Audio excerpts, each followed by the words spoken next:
ये पहले हमारे पूर्वज पता नहीं क्या क्या दबाते थे। कौवे को खीर खिलाएंगे तो हमारे पूर्वजों को मिल जाएगी। महिलाओं के माथे पे सिंदूर लगाना चाहिए, हाथों में चूड़ियां पहननी चाहिए। अब आप भी जरूर सोच रहे होंगे कि हमारे पूर्वज कहीं पागल और अंधविश्वासी तो नहीं थे जो ये सब करने को कहते थे। नहीं, हमारे पूर्वज अंधविश्वासी नहीं थे, बल्कि बहुत ही क्रांतिकारी और वैज्ञानिक सोच के थे। आप भी जब इन सनातन धर्म से जुड़ी ज्ञान की बातों को जान लेंगे तो खुद ही कहोगे कि सही में हमारे पूर्वज ही असली वैज्ञानिक थे। तो चलिए बिना समय गवाए बताता हूं आपको सनातन धर्म से जुड़ी कुछ महत्वपूर्ण रीति रिवाज के वैज्ञानिक तथ्यों के बारे में। पहला, ये जानना वाकई दिलचस्प है कि सिंदूर का महिलाओं के शरीर से काफी महत्वपूर्ण संबंध है।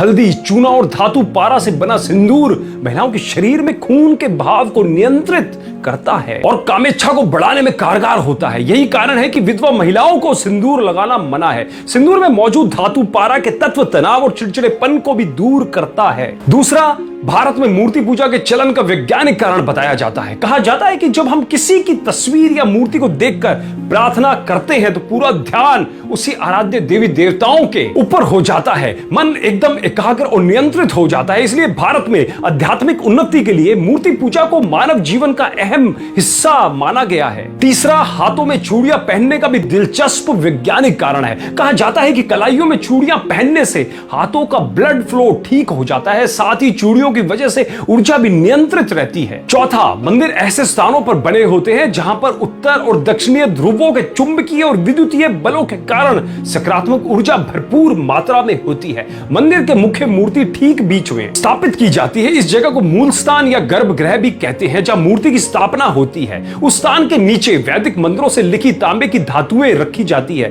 तांबा धरती के चुंबकीय बल को अपनी ओर आकर्षित करता है। इसलिए जब कोई नियमित तौर पर मंदिर में जाकर परिक्रमा आदि करते हैं तो तांबे के इसी चुंबकीय प्रभाव के कारण शरीर की नकारात्मक ऊर्जा भी धीरे धीरे सकारात्मक ऊर्जा का स्थान ले लेती है। और पांचवा और सबसे महत्वपूर्ण, कौवे को खीर खिलाएंगे तो हमारे पूर्वजों को मिल जाएगी। दोस्तों, पीपल और बरगद के टेटे कौवे खाते हैं और उनके पेट में ही बीज की प्रोसेसिंग होती है और तब जाकर बीज उगने लायक होते हैं। उसके पश्चात कौवे जहां जहां बीट करते हैं वहां वहां पर ये दोनों वृक्ष उगते जाते हैं। पीपल जगत का एकमात्र ऐसा वृक्ष है जो round the clock oxygen O2 छोड़ता है। और बरगद के औषधीय गुणों की तो क्या बात करें, बरगद के औषधीय गुण बहुत है। देखो, अगर ये दोनों वृक्ष को उगाना है तो बिना कौवे की और अन्य पक्षियों की मदद से संभव नहीं है। इसलिए कौवों को बचाना पड़ेगा। और यह होगा कैसे? मादा कौवा भादो महीने में अंडा देती है और नवजात बच्चा पैदा होता है। तो इस नई पीढ़ी के उपयोगी पक्षी को पौष्टिक और भरपूर आहार मिलना जरूरी है। इसलिए हमारे ऋषि मुनियों ने कौवों के नवजात बच्चों के लिए हर छत पर श्राद्ध के रूप में पौष्टिक आहार की व्यवस्था कर दी थी,